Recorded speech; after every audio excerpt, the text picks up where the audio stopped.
Octopus உண்மையான வாழ்க்கை அதிசயம். ஆக்டோபஸ் என்பது கடலில் மிகவும் புத்திசாலி உயிரினங்களில் ஒன்று. பலர் இதை ஒரு சாதாரண கடல் உயிர் என்று நினைப்பார்கள். ஆனால் உண்மையில் இது ஒரு கடல் மேதை என்று சொல்லலாம். கடலின் புத்திசாலி. ஆக்டோபஸிற்கு 3 இதயங்கள் இருக்கிறது. 2 இதயங்கள் இரத்தத்தை கிள்ளைகளுக்கு அனுப்பும். ஒரு இதயம் உடலில் மற்ற பகுதிகளுக்கு அனுப்பும்.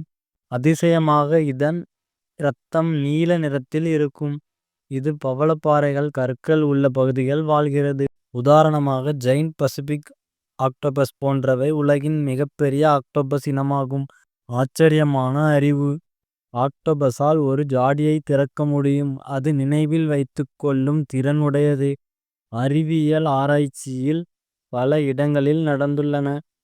உதாரணமாக யுனிவர்சிட்டி ஆஃப் கேம்பிரிட்ஜ் மற்றும் நேஷனல் ஜியோகிராஃபி சொசைட்டி போன்ற அமைப்புகள் இதன் அறிவுத்திறனை பற்றி ஆய்வு செய்கின்றன. மறைமுக கலைஞன். ஆபத்து வந்தால் ஆக்டோபஸ் உடனே தனது நிறத்தை மாற்றிக்கொள்ளும். மைக் இங்க் வெளியேற்றி எதிரிகளை குழப்பும். இந்த திறன் கடலின் மாயக் கலைஞன் என்று பெயரை இதற்கு பெற்றுத் தந்துள்ளது. தாயின் தியாகம் உண்மையான கதை. ஒரு பெண் ஆக்டோபஸ் முட்டைகள் இடும். அந்த முட்டைகளை பாதுகாக்க அது பல மாதங்கள் உணவு சாப்பிடாமல் காத்திருக்கும். குழந்தைகள் வெளிவந்ததும் அந்த தாய் உயிரிழந்துவிடும். இது இயற்கையின் மிகுந்த தியாகமான சம்பவங்களில் ஒன்று. முடிவு. ஆக்டோபஸ் நமக்கு ஒரு பாடம் கற்றுக் கொடுக்கிறது. அறிவு தைரியமும் இருந்தால் சிறிய உடலிலும் பெரிய அதிசயம் இருக்க முடியும்.